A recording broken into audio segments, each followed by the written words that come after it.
week 5, exploring the levels. Some of you work really hard to make this happen, and I just really want to appreciate the things that you do to make this time available to attend. We appreciate that very much. And a number of you people will switch on certain days just to make sure you're here. So thank you so much. Really, we're very thankful for that. It's a sacrifice. And we see you and we get it on whatever level we can, and we do appreciate your effort. Absolutely. And with that, we also want to remind you all that in addition to the practice spotlights that we're doing, the videos that you're doing each week, we really want to make sure that you're filling out the guided notes that you get after the sessions that we do. And the reason why we do it after is that we want you to take active notes. This is what the research shows. When you take active notes while you're doing it, and then you teach it and respond and answer afterwards, then that is a way to really solidify your knowledge and in your learning. So we hope that is something that you can continue to do, to submit those guided notes within the Google Classroom as well. We appreciate that. And we love being able to read what you share and what you have to say about things as well. Keep in mind, for those of you that are in the cohort, the coaches cohort, that is a part of this. We're really looking to see if you are not only learning it, but if you can express it, right? If you can find ways to help establish goals for how we implement the material, because you're going to need to do that with individuals that you're coaching. So as you think about those guided notes, I don't want you to just think of them like just busy work or just homework or something. I already did it. I took notes because we had a question about that this week, and I totally get it. I just want to help you understand the intentionality of why we're doing this. So I said, we'll just talk about it in our group because other people probably have the same question. So there's a method to our madness, I guess you could say, that we have a real intention for the way that we have this training laid out, and that we want you not only to be present and be learning in the moment while you're here, but also have the opportunity to just settle with the material later. And so we ask various different questions or have you do different reflections on the learning within those guided notes. We also ask you to set some goals for yourself for practice and for implementation. And so that's the part that we really want you to show us that you're engaged in the learning and you're doing those things. So those guided notes are really important. Plus, keep in mind that after you complete them, they are and you send them to us so that we can review them and see what you're learning and how that's going, then that's something that should be going in your training binder, right? So at the end of the 12 weeks, you're going to have 12 weeks of guided notes of your own learning and your implementation and what your takeaways are, and then things that you're going to want to look back on to see your progress. So it is an important part of the training process. Excellent. Okay. All right. And I think, Blaine, you had a good question. Can you get it tonight? Probably tonight. Yeah. I know you're traveling as well, so it's kind of like there's a sense of urgency in order to get that. I appreciate that so much. I do have to download the video. It takes a little while, and then edit the video, and then from the transcript. So I'll see what I can do. I'll try to do it tonight as best as I'm able. Yeah. And thank you for asking. Absolutely. All right. We do have a good amount to get through, but it's less researchy and more practical today. So I do want you all to be able to do stuff and try this. So let's jump into this. First, what was shared? There we go. That's us. Yeah, but no, first, our objectives here, we have the 4 levels of access. We'll describe what that is, but I want you all to be able to understand what that is and learn what that is. Understand how the dyad relationship can support communication. So far, we've gone over how the dyad relationship can support accuracy of movement and that flow state where you're moving back and forth between each other. But now we actually want to support communication with this. Understand how switching from side to side supports sustained communication and how it can and how to support these motor steps. And this week we're working on the first 2 levels. That's right. There are 4, but we're going to really hit the first 2 levels. I'll explain all 4, but we'll go in detail how to do the first 2. And actually, in many ways, you've already done the first one. So really kind of how to work through this. All right. And then you want to share this.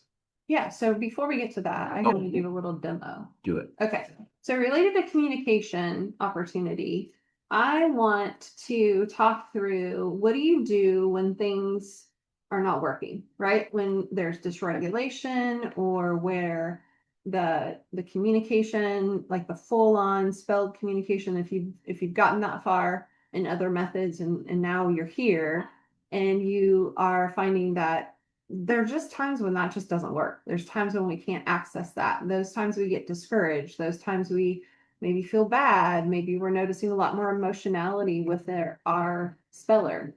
I want to talk about the energy scale, right? So we're talking about different levels during this training. We're talking about levels of support and the access levels.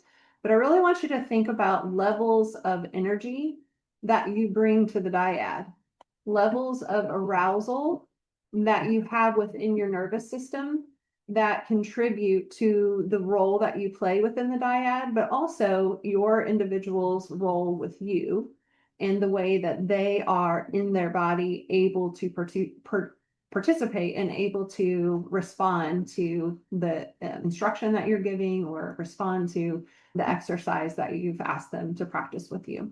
And so it's very, very simple, right? In the way that we teach it and the way that we lay it out. And it takes a whiteboard. So I'm curious, how many of you have a whiteboard within hand's reach now? If you have one, I want you to hold it up for me. Hopefully you can see it. Hopefully I will be able to see it on your screen. You want to come over here? That's what I'm thinking, yeah. Do this. I'm gonna walk into a different camera zone here so you can see me a little bit better.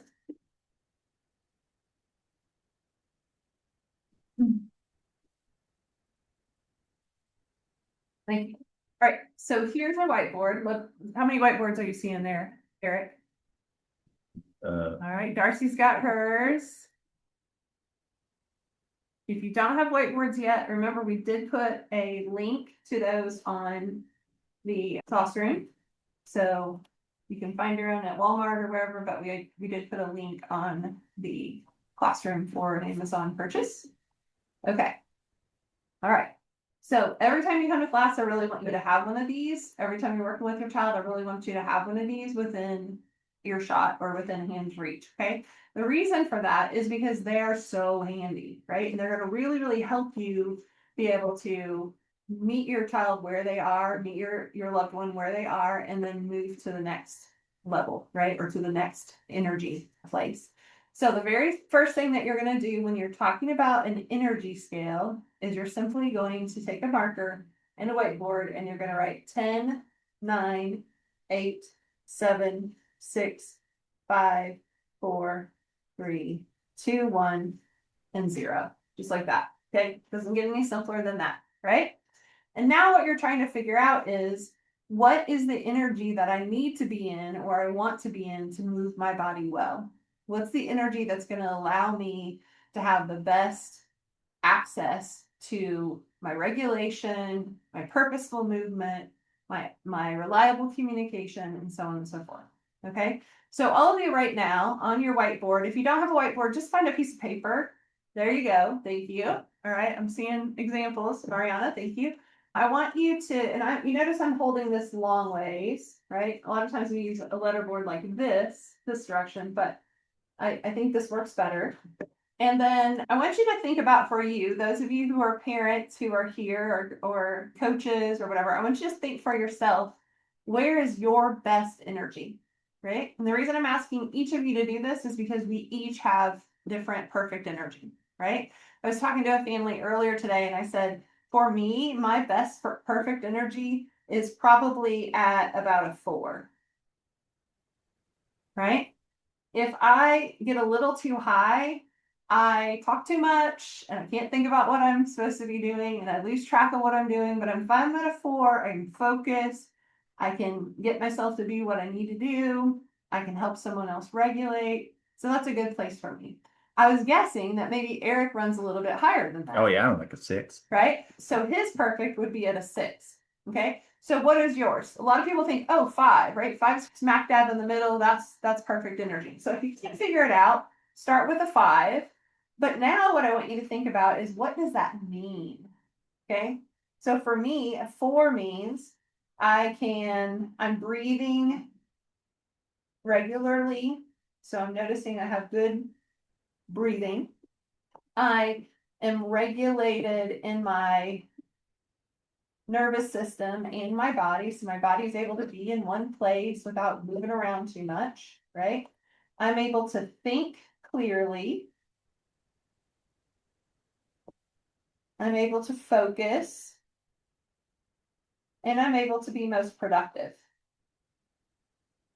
Okay, so you notice I'm actually writing those things down next to my 4. Okay, so now think about yourself.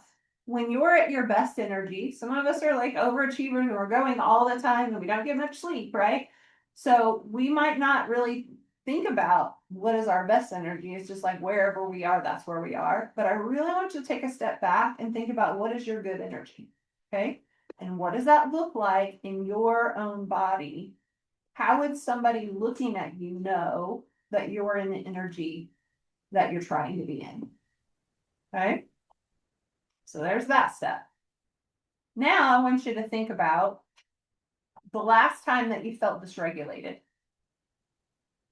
the last time that you felt really stressed, somebody was coming at you, or you just hadn't had enough sleep, or you had a million things on your plate, or maybe your loved one was dysregulating, a speller around you was dysregulating, and you're trying to figure out how am I supposed to use this access method to support that, right? And so what number did you get to from your regular best number? Where did it go? Did it go up? Did it go down? So tell me in the chat, you can watch that for me. Tell me in the chat what number you were at when you were feeling that dysregulation.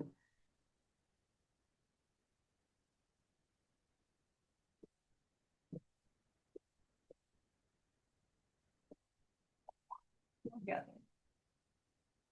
Down at a 1 now. Okay, because all the letter boards have been ripped up. Sorry to hear that. Does it go Yeah. up or down in that situation? I'm confused. Oh, okay. about Okay. everything. So when you go up, I want you to think about that being like high energy, off the charts, maybe louder, maybe like maybe you're moving really fast, maybe your voice is really loud, maybe you're saying certain things that share your frustration. Maybe for someone who is a speller, maybe they are ripping up letterboards, maybe they are throwing things, maybe they're kicking, maybe they're pinching, maybe their vocalizations are going. Maybe they're asking you a million questions over and over and over again. Okay, that would be a higher. If they are shutting down, if they hide underneath their bed or under a table, if they become immobilized, then that's more like they go down. Okay, so that's a great question. So think about this going up, up, up, up, up, high energy and low energy or no energy. So actually, fun fact, when I started doing this, I used to just do 10 to 1. And then eventually we had an individual, a child that we were working with in our school, who was in his voice a lot. He would go from really good energy to really high energy.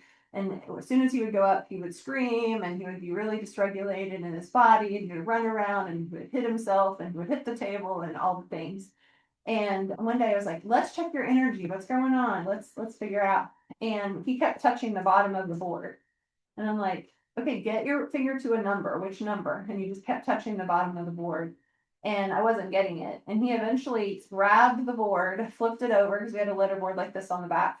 And I held it up for him, like, okay, what do you want to spell? And he typed ZERO. And I was like, okay. And I looked, yeah, I didn't have a 0. So I put a 0. He immediately touched the 0 and laid his head down on the table, like completely went silent, laid his head right down. And what I noticed, he taught me something that day. What I noticed is that he needed support for his energy, but not in the way that I was thinking. I thought he just needed to just slowly come down from that 8 or wherever he was, or 9, back to 5, or I think he had said that his perfect energy was 5 previously. But he taught me that he had to shut it all the way down in order to then get back into it. He had to reset in order to get back into his energy. So not everybody's like that, but you might you might notice that that might be how your individual rolls. That might be how you roll, right? How many of you feel like I just have to shut everything down, get silent, go to bed or take a bath or something, just get really low in my energy in order to get back to a good energy. So I really want you to think about this and how you adjust, but I also want you to really think about not only is this important for your speller or your loved one that is experiencing dysregulation, but it's really important for you as well. So when we're thinking about the dyad, I want you to think about that both of you have to be in good energy in order to make this work. And so as we move into these levels that we're going to be learning about, we have to check our energy sometimes. If it's not working, if you're falling apart, or you feel like, man, what am I doing wrong? I'm going to encourage you to do an energy check for yourself, but also to give your loved one an opportunity to do an energy check. Okay. And the way you do that is just like a choice board. So instead of having choices, 4 or 6 or 8 choices on this board, I just have these numbers. So Eric, if you'll come over here for a minute, and I want you to show me where your best energy is. Okay. So he's going to just touch that number. When he touches that number, I'm going to make a mark around. I'm going to circle it or put a box or something. Okay. Now, earlier you were really dysregulated, right? There was a lot going on. We were trying to get everything together and you were feeling dysregulated. I could see that in your body because your body was moving much faster. You were talking really fast. You were like going from room to room to room. What energy were you in at that moment? He didn't think I noticed. See? Right? She's intuitive. She's at 8. Okay, so 8. So next to the 8, what I would do is I would say, okay, fast moving body. Right? Because I want him to be aware of what I see when he's at this level. Okay, so fast moving body, lots of talking, maybe giggling. I was speaking. You're gonna, yeah, you were. Okay, Was it even worse? maybe he was drinking his water. I'm just making this up right now because these Okay. are different things. Maybe he was drinking his water really fast. Okay. I did drink water. Yeah. And so I'm gonna put that on here. Okay. Drinking fast. All right. Maybe you were tapping your foot. Okay. That could be. Okay. So whatever that is for the individual, they may or may not be able to tell you. If they can spell it out, I encourage you to ask them to spell out what they notice about their body when they're at that different higher level, right? But then I also want you to write down so that you can show them this and say, okay, hey, Eric, I'm seeing that you're doing those level 8 things right now. So I want you to stop with me and take a breath. Okay. Let's see if we can get you back down to your 6. Thanks. Okay. Now I'm at my 4 when I'm my best, and I'm feeling a little up because you're a little higher, right? So you get back to your 6, that'll let me get back to my 4, and then we can work well together. Okay. So having this written out, first of all, we're presuming that these guys can read, right? So using words is totally fine. They don't need pictures to try to figure out the scale. Words is where it's at. But then you can envision what this looks like when you have these words written. Okay. So one of our families reached out this week and said, hey, this is what I'm noticing. We're having some dysregulation. We're not really sure how to handle that. Do you have any advice? And I immediately said, let's do an energy scale. Okay. And because I've worked with this family and I know what I've seen with the calm body and the dysregulated body, I was able to give them some hints of, okay, when I'm seeing this is more like this 8 number, but when I'm seeing this is more like a 5. And so I gave them some of those observations to think about, and then they went on and started implementing that at home. And then because AI is a thing now, they actually were able to take that and put it into a visual that helps them as a family to understand what this is going to look like, right? And understand how to make these adjustments and just make it a little bit more fun than just a black marker and a whiteboard, right? So Eric is going to show that for us today because it was shared with us and we were given permission to use this. And so this is the Access Method Communication Energy Scale. And I'll let you take a look. And then I'm happy to share this on the classroom as well if it'll be of help to you. But if that If that's too much, just bring it back to the basics like this, okay? And be thinking about the next steps of how to implement that and when. Okay.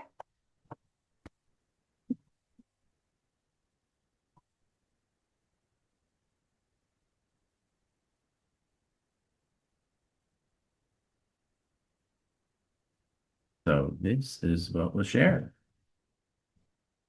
Sure, yeah, you're seeing that, right, aren't you? Okay, good. And then there's one question at the bottom. I had suggested to them to do a check-in and to ask, do you have a need or an emotion? And that would be something you could put on a whiteboard as a choice board. Do you have a need or is this an emotion that you need to express? Because oftentimes it's one of those, one or the other. And you could say need, emotion, or something else.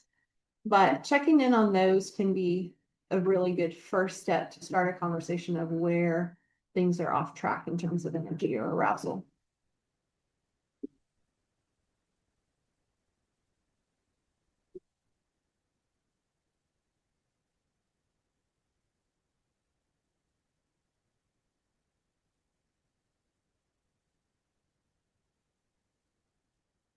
Okay, so there's a question so when I show choices on a board, he reads it, but does not touch it.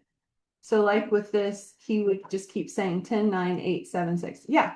So think about cueing the voice, right? Because we're not asking him to read it. So we're making that shift because a lot of times when we put something in front and we're trying to see if they can read or that's how we interact, we're just asking them to read what's on the board. This is more of something to view. And so those automatics may kick in. You bring up a really good point, but just say, okay, pause, think, look, now choose and choose the number of where you really want to be. Okay, have them pick the number where they really want to be. And especially if they're in a dysregulated state, you want to start there and then say, okay, now where are you when you're doing these things that you were just doing where you were yelling or pinching or stomping or slamming doors or whatever? What do you think that energy was? So we get the picture of what that represents. Okay, it may take some practice and also you can model it, right? Okay, so I'm looking at this. I think I was at a, and then touch that number so they can see. Okay. So it's similar to a choice board. It just looks different. And I just want you to keep in mind, you can use these whiteboards in so many different ways. They make really great cues. Okay, so Mariana, I have between 10 to 1 because I missed a lot of sleep this week, and then 10 because I lost my temper. Okay, yeah. Now remember, 1 is probably not where you want to be. Okay, I want you to keep some space where 1 is almost asleep, right? Where 1 is I'm shutting all the way down. What's your good energy? Where you have energy to go do things and to be interactive, but you're not over the top. Okay, that's the number you're looking for. All right, good. So thank you guys for participating and putting some things in the chat. I'll read through these as Eric gets started with the next part of our lesson tonight because we have a lot to get through, but I hope that you'll start implementing that. All right, so let's jump into this. You want to explore, oh, you already did that. All right, so just a quick review here. Curiosity over conclusions, connections over correction, support over expectations, strengths over deficits, partnership over expertise. And that's kind of what we're going to be going over today. Hope over fear and participation over performance. All right. So we went over the quiet eye, what it is. Let's kind of review this a little bit because this is going to be part of it. When the eyes become still, the brain can finish building that motor plan. And so we really want to review what's happening with this. We're gathering that task relevant information. We're getting our motor plan. We're really focusing on our selective attention, ignoring distractions, and then executing our movements. And so we are using these small little circles or dots as our target practice. And we've been doing that with a number of different targets over the previous few weeks. And so what are the essential elements of what we're doing here? We have that dyad. We talk about that dyad a lot, how important that is to be able to get into a flow state and to be able to have that shared attention. And so that rhythmic entrainment as you're working with each other.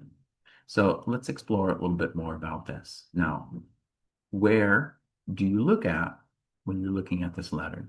So just take a moment, and this might be a weird question, but when you're looking at this A, where are you looking? Are you looking at the whole A? Are you looking at part of the A? If you're going to move towards it, where would you move? Where would you touch it? Kind of a unique question to consider, but it's not something that we necessarily consider very often. If you have a letter in front of you and you're looking to touch it, where are you actually going to touch it? And particularly a stencil letter, Oh, okay? yeah. Like, where do you poke that letter? Where's your pencil going? Where's your finger going? And where are your eyes resting? So one thing to keep in mind is that there's a lot of visual and cognitive load when you have 26 letters on a board. There's a lot of things to manage and to have to consider when you have everything on one letter board. And they can become a little overwhelmed. Like, where do you put your finger amongst all of those different places? And one of the challenges with the stencil as well is, what about all the background? And so as you're looking through a stencil, what do you see? You're probably, if you're looking at the letter, are you looking at the letter with all of the stuff behind it? So this can be a little bit challenging. What about the visual distractions from the backgrounds? Where do you look, and what is the point of fixation? And that's my big question. Where's your point? Make one. So there it is. So in this case, when you're looking at the A, look at that red dot. We talked about the quiet eye. Now we're applying it to our letters. And so now we're applying that tiny little dot of where you fixate your eyes on letters now. And so when you're looking at letters, you are looking at the dot, and you're moving to touch the dot and cover up that dot. And so that'll make it easier for your body to get to the dot. On average, what the research shows, around 20% accuracy. If you are working your quiet eye training consistently, that your accuracy goes up by about 20%. It's pretty impressive. And so now we're going to get the 4 levels of access to the point where we are engaged in communication on a letter board with some new things that we're going to be doing. Okay. All right, so the 4 levels of access, what are these? So nearly all of the cross midline work done within this access method so far can be done with 4 levels of increasing difficulty. And yeah, there's just so much to add to that. I'm just so excited. That's why I'm a 20 out of 20 today, because I'm just so excited to share all the possibilities that you can do with these 4 levels. Now, some of that I'm working on with that, with just sitting across from each other and working on it. So we'll keep going here. It adds structure and meaningful repetition. Remember, whenever I talk about repetition, I always add that word meaningful in it, because that's what it's going to be. It can't be this chaotic stuff that we're trying to get the same or different responses. It has to be meaningful, and lets you see where the support is needed in order to get there. But is it target practice? Is it communication? It's both, because that's what's really happening when we're looking to touch letters accurately. It's target practice. And so if you have a lot of extra movements, then that's probably inhibiting our ability to communicate reliably. So it works on organization and movement and thought. So what we're really trying to get here is a cognitive linguistic load, that we can think about what we want to say, and then we can say it by touching letters. We talked about the sensory action, or perception action. Right? We have to perceive and then act. And here, now that we're moving, now we have to have the ability to think about what we want to do and move there reliably. So it's to ramp up this cognitive load, sometimes with dots and little those targets that we're working on, or with, like we did with the infinity symbol or the circle this last week with the circle. Those are continuing to add motor tasks and cognitive loads into what you're doing. The ultimate cognitive load is that language expression. One of my favorite educators, being an educator myself, is Charlotte Mason, who was a turn of the century 1900s educator in Britain. And she really saw the whole person, the whole child as a whole person that needed to be educated. and that education is an environment, a discipline, and a life. And so I'm inspired by her work. And so I wanted to take this and kind of see this in a lot of leadership and a lot of growth areas. This approach, I actually saw this approach and I built these 4 levels off of this idea. So that's why I wanted to share this with you all. The 4 levels of access work off of these 4 things. I do, you watch, and I do and you help. You do and I help, and then you do and I watch. And then later, down the road, we fade all of it, and it's a you do and I'll check in on you. And what does not exist in any of the communication methods so far is a way to fade shared attention. So that's something that we really are going to look down the road, a more advanced technique that we'll be able to teach down the road is how to be able to fade attention so that individuals can be able to share their thoughts without somebody sharing the attention with them on what they're doing. But for now, let's focus on these 4 levels. I want to stop for a second. Okay. Any thoughts about that? Does that excite anybody to hear that that's where this is going?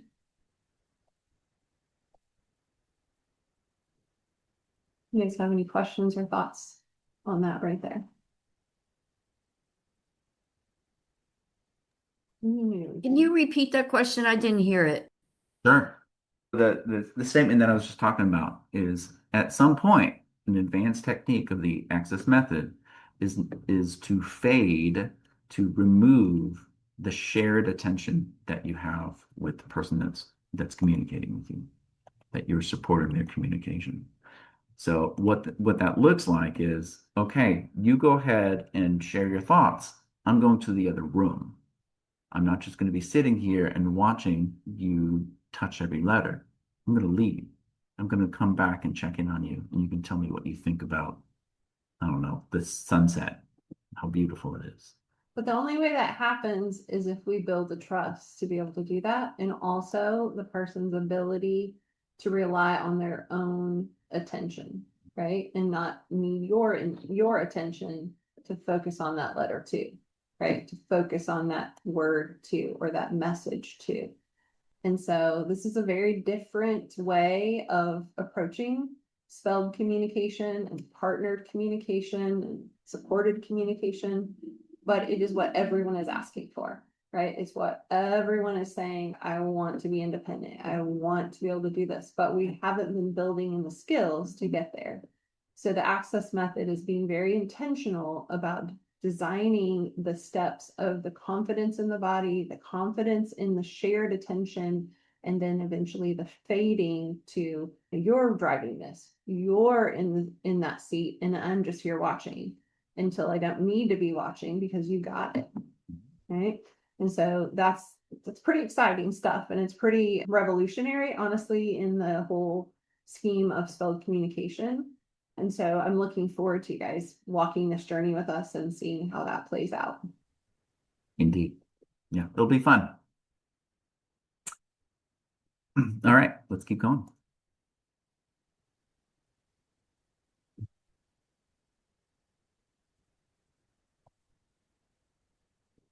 All right, and so actually, convenience, since Casey and I are here together, we don't need this video. So I'll upload this video so you can check it out. But we actually are in person together, so we can do this.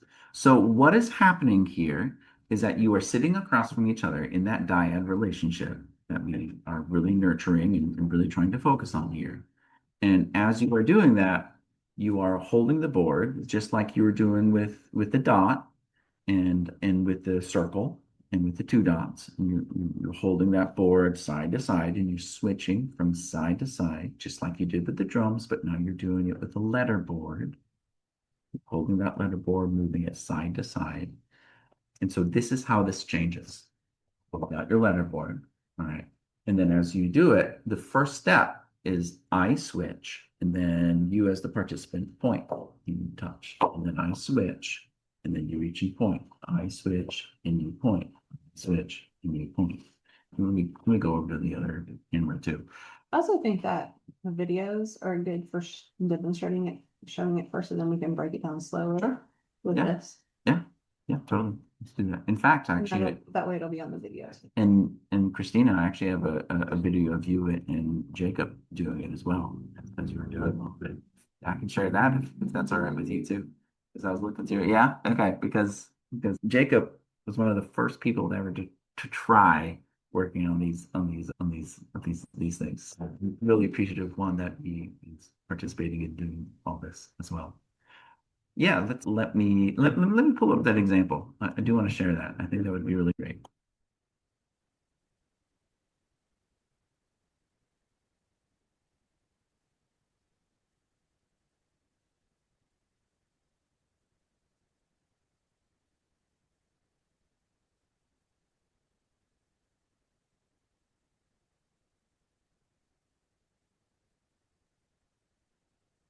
So many buttons to touch. All right, so here we go. I love you can see when this was happening. This was around Christmas time. Can you tell? All right. So here in this case, Jacob is using a keyboard. So he's using his keyboard. They're sitting across from each other in this dyad. Get that out of the way, and then Okay, aerodynamic. Okay, A. Then this is motor planning for me too. Then R. Then O. Then D. Then Y. Then and then A. Then and then I.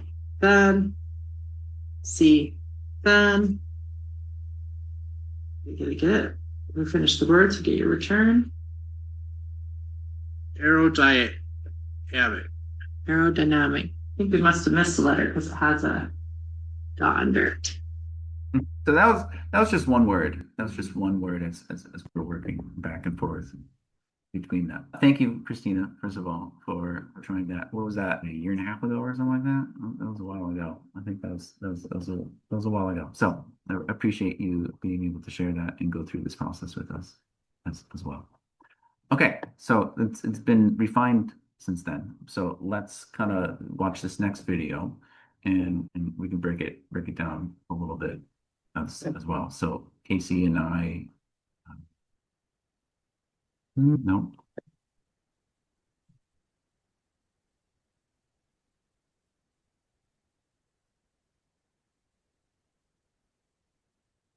So then I'll walk us through this.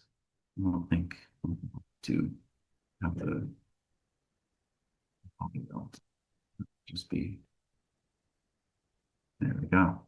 So this is our 4 levels. So here you start off knee to knee, and you hold the quiet eye board at the letterboard, switching from left to right. So Casey is the person doing the communication here. She's reaching forward, touching. I switch, and I'm holding it. So I hold and switch, and support to get to that target. Now she might need more support. We'll talk about what that looks like if you want to work on more support. This is level 2. And now in this case, she grabs the board and then touches. And then I switch. She grabs the board, touches her choice, and we switch. She grabs the board, touches her choice, and I switch. This is level 2. This is what we're going to be working on this week. I switch, she grabs, and then she touches her choice, and then we switch. Oof, tricky. Now here's level 3. This is just, we're not going to be practicing this, but with level 3, she switches, and then I grab, and she touches. So I help hold, and we share the weight together of the board. And she switches, and she grabs, and I grab it. So I'm still supporting, but it still might be challenging to hold the board and touch your choice. So I'm helping hold the board up, hold the weight as she's doing. And now we're at level 4. She touches her choice, She switches on her own and then touches the next choice. I'm still watching. The shared attention is there. I'm paying full attention to what she's doing, what she's touching. Setting the rhythm. Yeah, you can see I'm still getting the rhythm, giving her that rhythm and sustaining. She's got it, so I can do it. Now there's another way to do. At this point, right, you're switching hands and you're holding the board. Yeah. So you can also, at this point with level 4, stand behind. So you want that full attention, and then you can do that. So this way you can see what's being worked on. So as that's going, you can see what is being worked on as you're standing next to that at that point. So that's something, all 4 of those levels is something that we want to be able to get to with practice and with, Okay, so I want to know how you guys feeling about that. yeah. Did it make sense? Was it confusing? What do you guys think? Oh, yeah, a good question. For all of these levels, do you tell them what to spell? Yeah, we'll break those down. For now, for now, yes. Right now, you're just going to share words to spell. Now, you have a little bit of freedom on what that looks like. Now, one thing that I will do is I will share a list of words if you just want to go through a list of vocabulary words. But basically, keep this high level, keep it intellectual, keep it vocabulary words that are challenging. Or you can do something like a short poem or something like that. So like I did this earlier with someone who's here for an intensive this week. And I just told them a little story, just like we would do a lesson, right? But it was just very simple, very short. And so I said, I went here, I did this. Now, where did I say I went? And then had him spell that, right? And so I'd already written it down on a board as I was telling the story, but I didn't tell him the word. I didn't go back and look, right? I just said, okay, you know where I went, what the story was. Now let's spell that word, right? So that was a creative way of getting him oriented, hearing the story, got him regulated before he had to do this new challenge, right? And so then it was doing that with me. And then it was, okay, now mom, you tell him a little story, right? Give him a little context. She talked about their vacation they recently were on, and she was like, he jumped off this big rock and blah, blah. So I said, okay, now ask him a question. She said, okay, oh yeah, did you jump off of a bridge or a rock? Which was it? Right. And then you had to spell the word. That was the right word. And it's like a little challenging. But then we were also, after he answered the question and was able to use that technique using the word from the lesson, then we were like, okay, now spell the other word. That was the choice. And so you constantly have opportunities to spell words, but you're still engaged in this dyad discussion, this context driven interaction, and then the skills come. The other thing I want to say is Eric and I sat in that space and did that, going directly from one to the next, to the next, to the next for all 4. That's not how this is going to go in your home. No. That's not how this is going to go. Yeah, this is if you're working with other folks, right? This is something that we've been practicing, and this is something I have an integrated body. I do this for a living. So I don't want you to misunderstand by looking at that. That's how smooth that's going to go. And then also keep in mind that in this video, we are doing the steps with the full letter board, I'm already thinking of word and moving my body to that. So you notice that on your exercises that we've been doing, right? You start with just a target.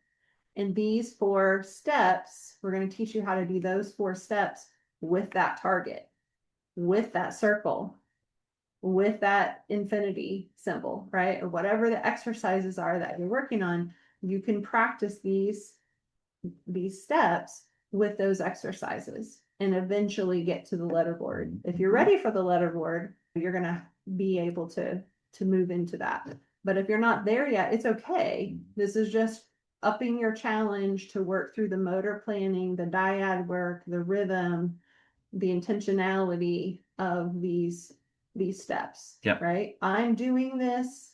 I'm doing it all. All you're doing is touching the dots. You're watching how I'm moving.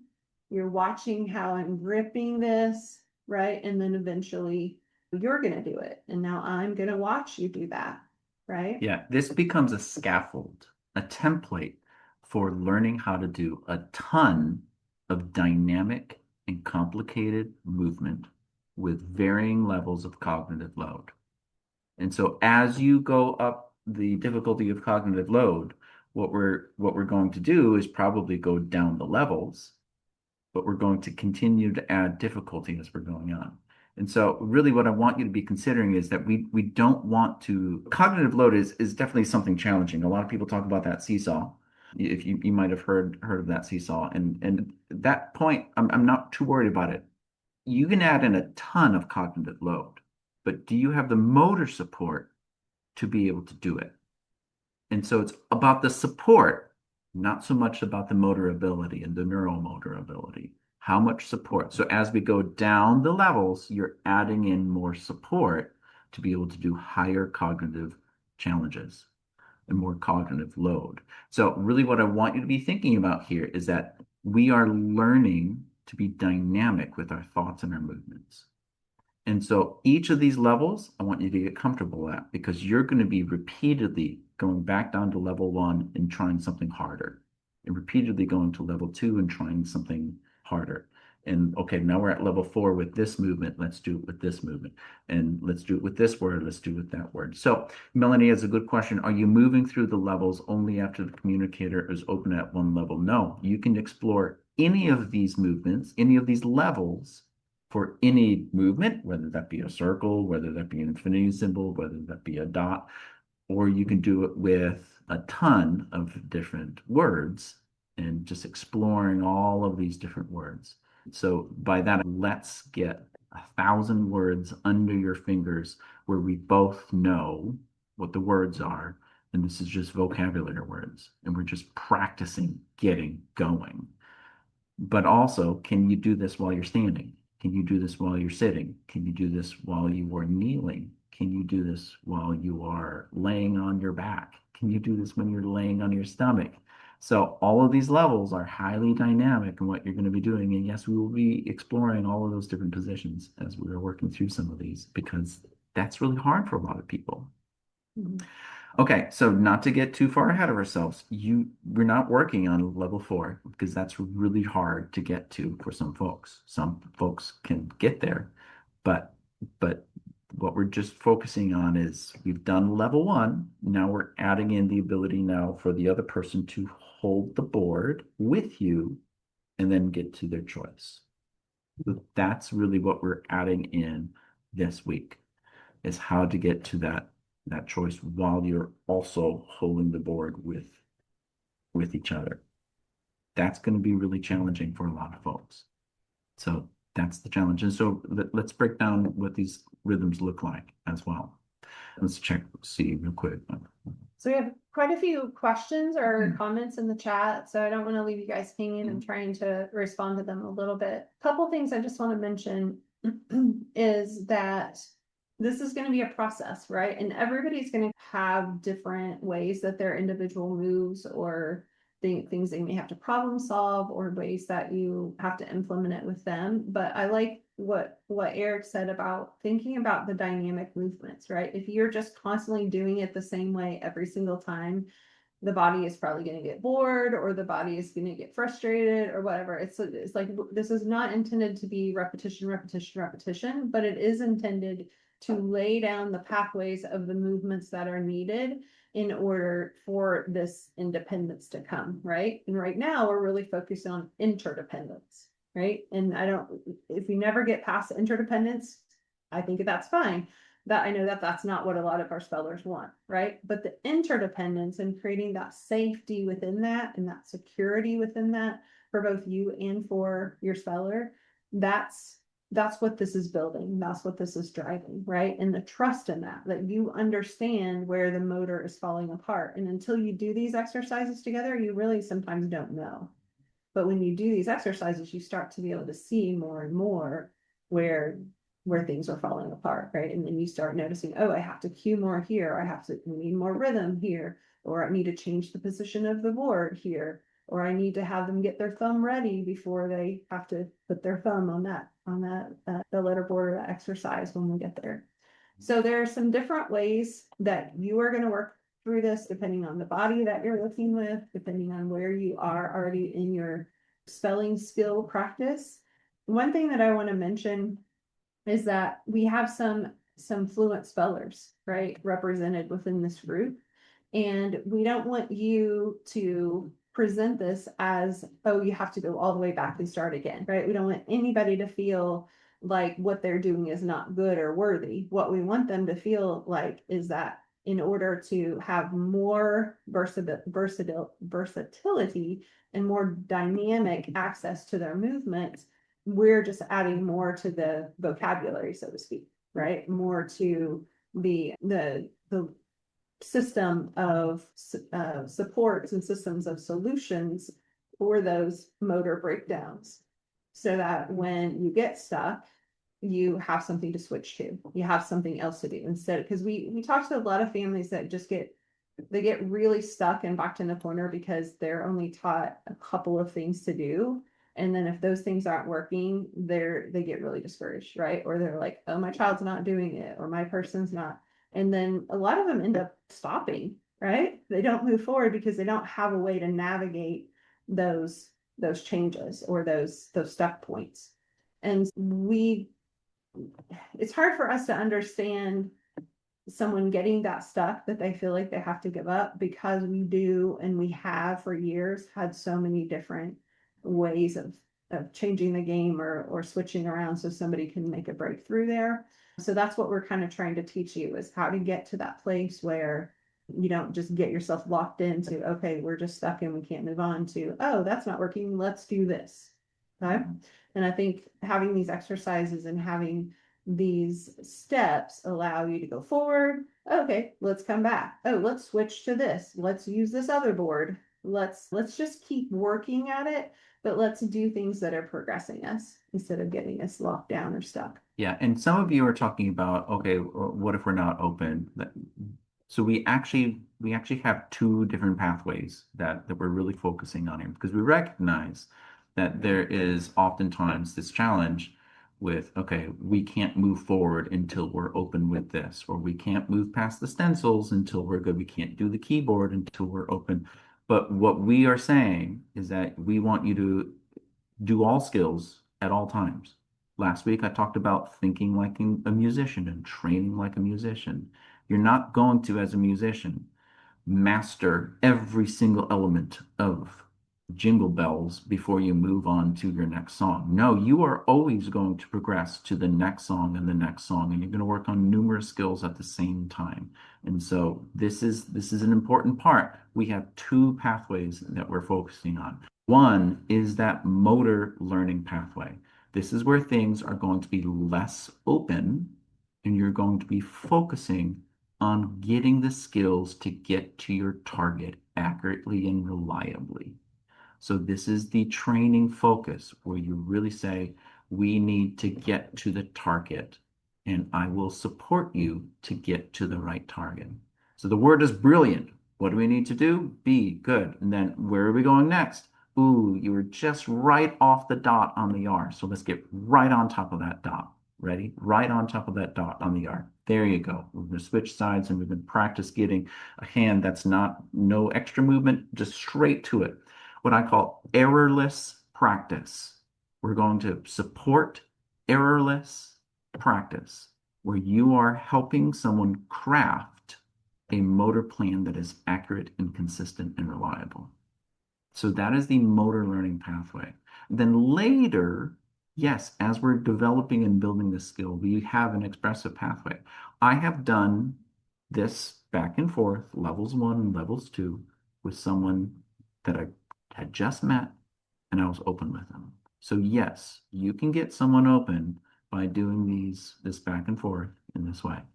Yeah. And so, yeah, you can have a conversation. I've had plenty of conversations where you're just pushing back and forth and back and forth. And there is more to share about these levels and more sub-levels and whatnot. So we'll get into this more later, but we're just kind of, what we want you to do now is to explore this dyad where you're supporting someone's communication, especially with level 2, because you've already kind of done level 1, where you're switching back and forth with the target. So you can go, you don't have to do the letterboard right now. You can go and just do the dot, one target, or you can do the two targets. And what you're really focusing on is to get and grab that other board so that you're both holding the board together and then simultaneously getting to the target. That extra motor load of holding something and getting there is really challenging for some folks.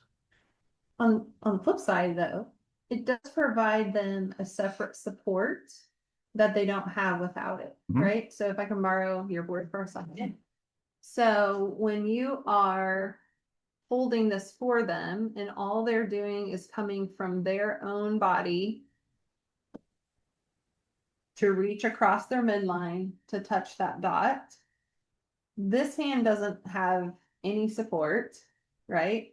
And their left hand doesn't have any support. They're trying to figure out what to do with that left hand when they're pointing with their right hand.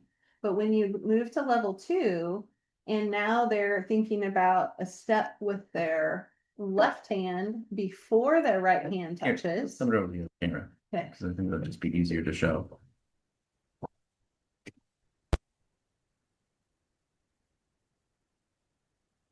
Yeah. For that. Okay, and I want to make sure you can hear us too, so let me know about that. So level 1 is I'm having you point to the letter. Actually, this is your new one. Yeah. You have- Just go back to one of the exercises over here. Let's start with that.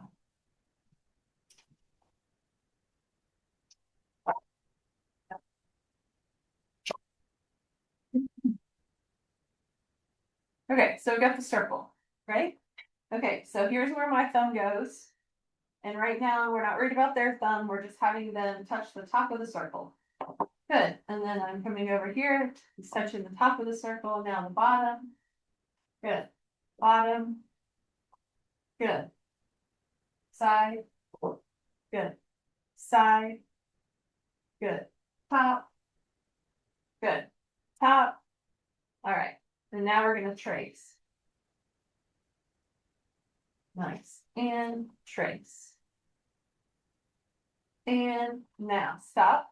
Now this time we're gonna move to level 2, and so you'll remember level 2 is, I'm gonna put it out there and they're gonna grab, right? So now we have it together. I'm actually providing thigmotaxis, right? Everybody remember what that is? So thigmotaxis is now you have an external stimuli to help you know where your body is in space. So now, like, I'm not actually touching him, but I'm doing the same thing that someone who holds a letterboard for someone is doing, and they connect with their pencil or their finger, right? We have a connection point. That's thigmotaxis or proprioception, okay? But now, because that works and people are benefiting from that, why do we keep taking it away and doing it again? And then we have to find it again. So why not maintain that?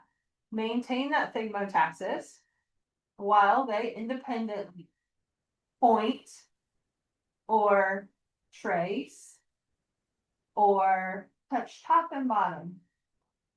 Right? And then after we do a movement on this side, then I bring it back. I've got 2 thumbs, right? And then I switch. And so now I'm asking Eric to touch there. Now we've created that connection again, right? So now he's got thigmotaxis. So it helps him stay regulated, it helps him know where his body is in space. He's getting proprioception back to his brain about, oh, here's my body. Okay. And now he can think about, now what do I have to do with my other hand? I have to trace the circle, right? All right, now we're gonna come back to me. We're gonna come back over here. He's gonna bring his thumb. Now we're gonna go counterclockwise. And stop, and switch, and thumb, and clockwise. And back, and thumb, and clockwise. All right, so there's this rhythmic back and forth. It doesn't have to go fast. In fact, if you have people that you're working with that the body's moving really fast, this is a really great way to slow it down and make it very purposeful. Okay? All right, what questions do you have? I'm gonna jump back in here for a moment to What if they err on what you ask them to do? Ooh, that's a good question. So it's evolving, right? It's moving into the right movement or the most efficient movement. What the really nice thing about doing it this way is that if they miss on the right, you just switch to the left and go again. If they miss on the left, you just switch, do it again. After that, if you're still not getting it, then maybe there's something else. Either they don't understand what to do, they're not trusting their body, they're not looking first. So those are things that you're going to check in about. And maybe those are things that you add prompts for. But you're going to give them the benefit of the doubt that they understand once you've explained it. Obviously, we're not expecting them to read your mind. We're expecting them to listen, think, and then do it. But sometimes the body goes in a different direction or we're excited. And so then we don't have as much reliability in the body. And so just switching it and letting them try again more times than not, that corrects it. Yep. All right, so Darcy had a really good question earlier. It was a big one. Where was that? I do want to find that. So are we doing this to create a dyad trust? So we are doing this to create a dyad trust dynamic movement. What else? What is this helping? That's a big question. I'm really glad that you asked that question. What is it helping? What are we looking at throughout these last few weeks? We're looking at synchrony. We're looking at body organization. We're looking at motor learning. We're looking at dynamism and flexibility. Those are executive functioning skills. Those are motor skills. Those are oftentimes lacking. And so what are we creating? A scenario where you have the motor skills to be adept in communicating what you need to, whether you're standing or sitting or you're doing this or you're holding that and you're doing. And so we are looking for success in every possibility. And we're doing that with this template of these 4 levels. And we're building that up. So eventually, someone is working and holding your own board. And then you're holding your own board, and you're touching your own letters, and oops, my right hand got stuck after a number of touches. What do? I've practiced this 1,000 times. I know. I switch hands, and now I can switch to the other hand, and I'm refreshed. And now instead of someone lifting up the board and putting it back down, I do that myself by just switching hands. And now I've refreshed my own board by switching hands. And I can now move to the other hand. I'm more dynamic with how I'm moving, and I can do what I need to. Eventually, this leads to something other than the letterboard. And so what we want to do then is support the ability to be in the community and be able to communicate with numerous devices. So we have this pathway to be able to work into flexibility with the community being the ultimate goal. Yeah. But it starts And with we have motor people learning. that want to be advocates, right? They want to be coaches. They want to be able to have a conversation with another person. And right now, there's not really a way to do that without a paid communication regulation partner. And so the goal is for us to figure out, can this happen? Can we get them to that place? And all signs are pointing towards people really appreciating the autonomy of being able to hold their own board and be able to keep their body moving while doing so. And I've kind of teased this a little bit, but I'll say it directly here. When you are doing this, level 4 looks just like level 1 from the opposite perspective. And so just imagine your communicator, your speller, being in the role of supporting someone else with these 4 levels and being a support person for a peer. All right. So when we talk about coaches, we have advocates who are coaches who are in the coaching training right now. All right. They're not just learning the techniques. They're going to be implementing the techniques themselves so that they can support other people who need it. So when we're working with folks in the intensive, let's see who is here for this. Oh, Yvonne, right? And Gina, you guys switch roles, right? He And so- loved it. And so he was actually holding and switching the board for Gina, right? And so she had to think about, what does this feel like? What does this look like? And he did great. It was amazing, right? So once he got that motor plan for himself, he was able to support you to do the exercise. And so he's going to be able to continue to do that, not just with mom, but with others, individuals that he's coaching and working on, because those and how much more will they trust him than me or you? Right. And the cool thing is when he took a class, we took a class together, he wrote that he wanted to be like I can't remember how he said it, but some type of regulation the way he described it, some of it was even words that wouldn't have phrased it that way. And I'm like, I don't know what this looks like, but okay. And after we did that, it was like, okay, this is a way that can actually happen. And it was awesome. Good. Okay. Yeah. So this is opening up more doors than we've talked about before, right? This is creating hope. This is creating a goal, a goal post that they get to set, right? Not something we set and keep changing. They get to set this. This is what I want my body to be able to do. This is how I want to move forward, right? And just keep in mind, it's going to look different for every single person, right? And so even though we debated, do we go ahead and teach these levels? Because not everybody's ready to do that with a letter board. Not everybody's ready to switch hands and hold the board for their parent or whatever at all. But we know that. But we want you to see where this is going, because I don't want you to be in the dark, right? Darcy, give me hints, give me hints. I don't want you to be in the dark. We're going to give you the hints. I want to show you what the progression is, so that so it keeps you motivated to keep working on the things that you're working on and building that skill. And then once you get that skill, then you know there's the next thing, and you know there's the next thing, and you know there's the next thing. And so there's a plan going forward. It's not just keep touching dots on a page, right? Right. But that is an important piece of getting your body to move and getting your eyes to look and getting your eyes to switch and getting them to reset. So ocular motor is huge here too, right? So it's really difficult for somebody to scan when they can't move their eyes. But when you're creating that movement for them, it's giving them that rhythmic approach that is oftentimes missing in the way that those eyes work. And so they can reset their eyes instead of struggling and then they look away completely, and then they're completely off task. So we're seeing that folks are doing much, much better with getting their eyes to the targets when they are able to switch where those targets are each time, right? We would have once thought that, oh, that's too hard. Don't reset it, because then they have to reset their eyes. Actually, the flow comes so much easier than having to hold it in one place. Get your eyes back, get your eyes back. Come on, get your eyes on it. Like, how many times have we all said that, right? And when we're supporting. But I think that you're going to find that the eyes are kind of like, they have to go see where that is. They have to go see where that is. And so it just makes it easier to get to those targets. Is it okay to ask at this point? Go ahead. Blaine, yes. I love this method that he switches for himself.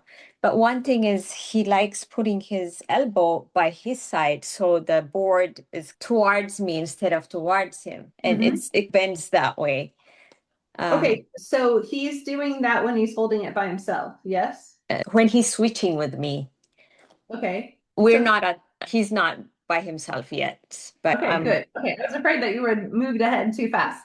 So, no. So the beauty of having that shared approach is that he can't let that board go anywhere that you don't allow it to go, right? And so think about the body mechanics of that. What does he need to move? Does he need to change the way his shoulder is approaching it? Does he need to change where his elbow is?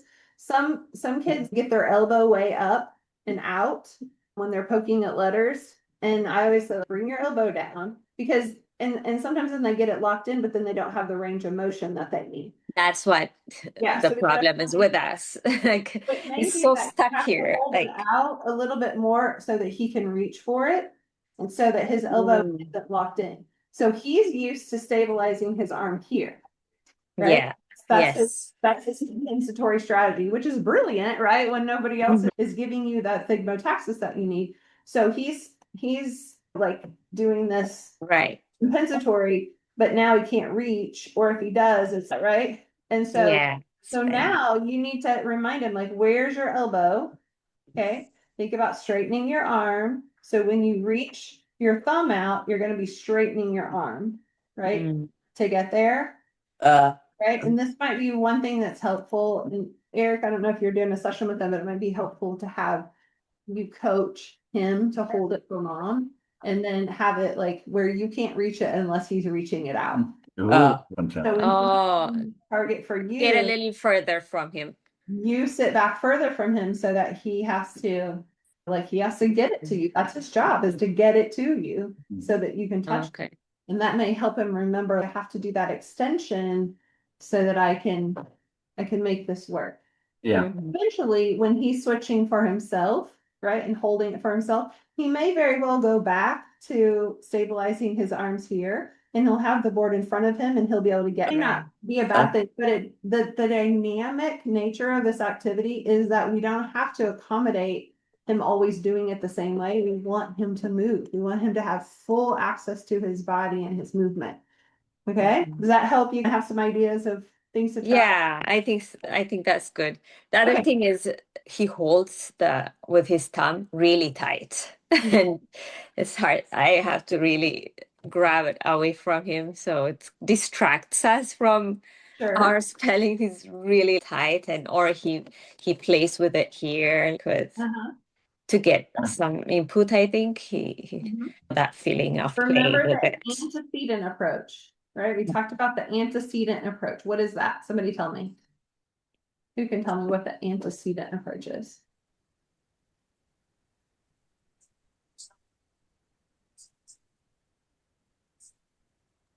An antecedent is when something that happens before.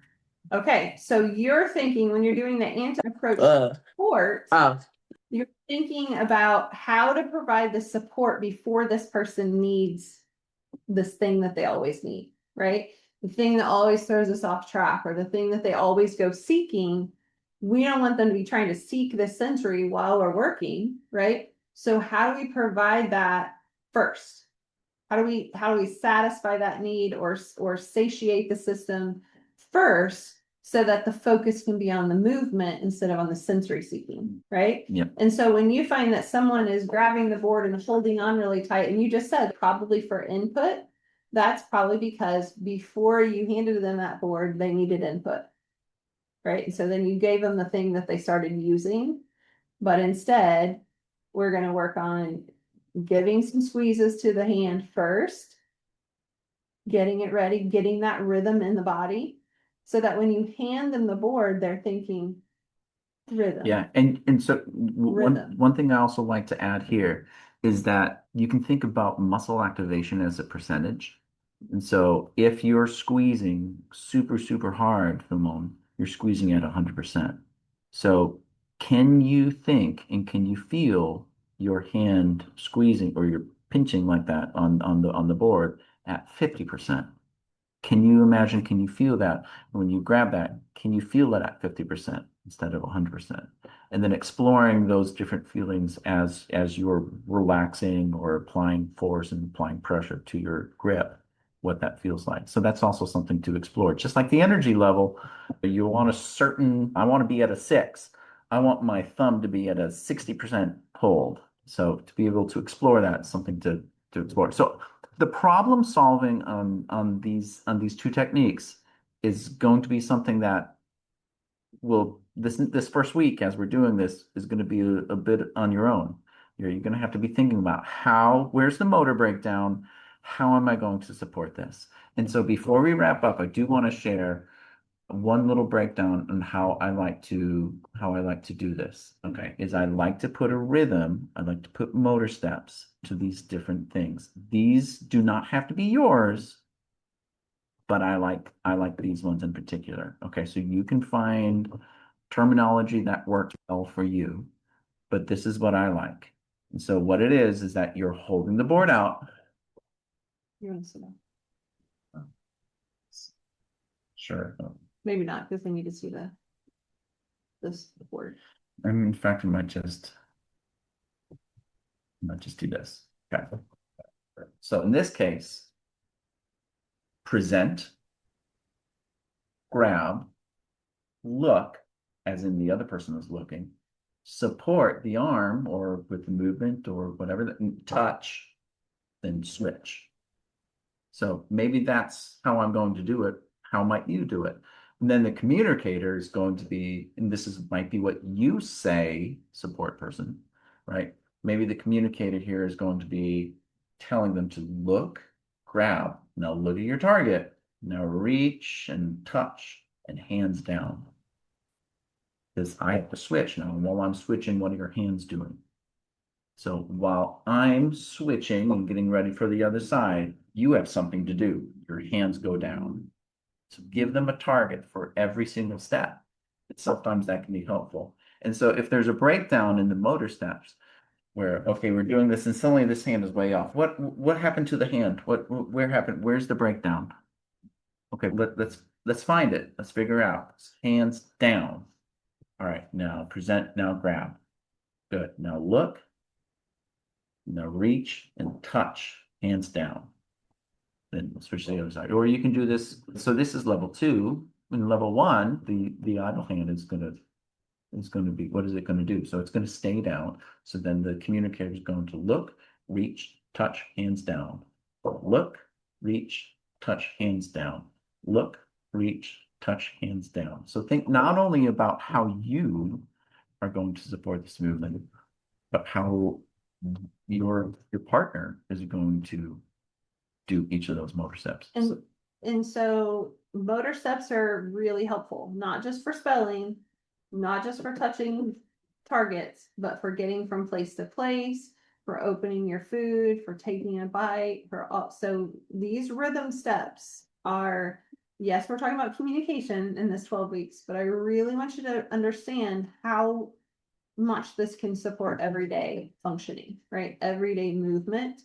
And the more that you practice breaking down those tasks into steps that are needed to get to where you're going, and then you add rhythm to that, the more success you're going to see. And the more that your individual is going to start recognizing the value. And so when they see you starting to do that, they're going to be like, oh, they got me, right? Okay, we can do this. Yeah, once these motor steps are especially really rhythmic, you start to get them and you start to succeed in them and you start to get into a flow. So sometimes this motor learning can be broken down pretty nicely, and then you start to succeed in each beat, in each step, and it feels really, really good. And then you do it again on the other side, and that feels really good. And then you do it again, and then you just get into this flow state, and you're like, oh, and that rhythm supports that motor learning. So here you go. So there's a question about the metronome. Do we just play it a little bit in the beginning, or should we be playing it longer? Or does it depend on the speller? So when you're doing these exercises, the metronome can be really, really helpful. We do recommend using it for a minute or two before you start to prime the brain, prime your brain, prime their brain, get you into kind of integrated into the same rhythm. But then using it while you're practicing is a good strategy. Using it all day long is not a good strategy. Okay. But just think about like when you really need that extra structure, that extra like mental, like cognitive support, then that's when you need to be using it. And it's free and it should always be with you. Most of us have our phones with us all the time. Okay. So really look for ways to help use that to get into the flow. Yeah. And don't make rules about it, Gina. Right. Okay. Yeah. Don't overthink. Okay. And yeah, when I do the squeezes on Owen before he almost falls asleep. Yeah. And so that's something to pay attention to, right? So maybe that is not what he needs, or maybe he needs it so much he almost doesn't know how to function when he gets what he really needs.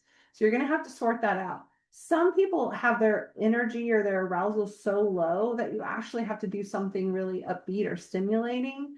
And so maybe you take that beat, but you double it on the metronome, right? And so it's faster. And then you do some taps on the body. Instead of squeezes on the body, you just do some taps, just like stimulating the body, right?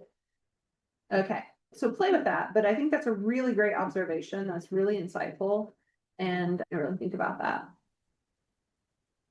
Yeah, always on the move, so much energy. Okay. Yeah, Wonderful. I know we did miss some questions and some comments. Apologies if we didn't get right to what you were sharing. Keep in mind, you can send your questions when you send in your practice snapshots or your little videos for us to review. You can just stick a question in there or stick a video that is showing the question that you have. That would be helpful as well. We'll definitely try to get back with you with some responses and subjection. Suggestions. Thank you. Subjections, no. Suggestions. So just a little tidbit as well. Mariana, you say my daughter's always on the move, so much energy, 8 to 10. Sometimes that's a coping strategy for if your energy is actually very, very low. And so how do you get yourself going if you are at an energy of 1? You're going to go past your equilibrium or your nice regulation level, and you're gonna look hyperactive. So sometimes that's actually, and I'm not saying that's what she's doing, but I'm saying just that's something for everyone to be mindful of. Is sometimes that what looks like hyperactivity is actually an attempt to regulate because you're exhausted or your energy is too low. We had one guy that was bouncing off the walls, and then as soon as he'd lay down, he'd fall asleep. What happened? Because he was always at a level 1. And he was trying to get through the day successfully. And then as soon as he lay down, he'd fall asleep because he was just exhausted. All right. Anyway, so there you go. This is the beginning of 4 levels of access.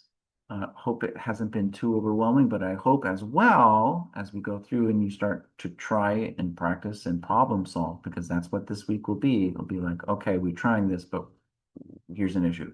So we'll work on problem solving. We'll kind of address those next week and come up with strategies on how to support this. Because this is you learn the technique, and so that's what we really want to make sure you do in your videos. Show that you know the steps and you know the techniques, how you want to do it. Don't worry about, oh, my person did it or not. We would rather you look at the camera and describe what you're doing as opposed to showing you not being able to do it at all. So we do want, because these steps are important, we want to make sure that you are able to describe the steps. It's an important part. Yeah. Okay. Any other questions before we wrap up? Ooh. And I hope you're excited too. I hope you can see where this is going, what the possibilities are. All right, guys, we're excited for you and we want to see your videos and your guided notes this week. So keep those coming and your questions. We'd love to see your questions. All right. See you soon. All right, thank you. All right. Thank you.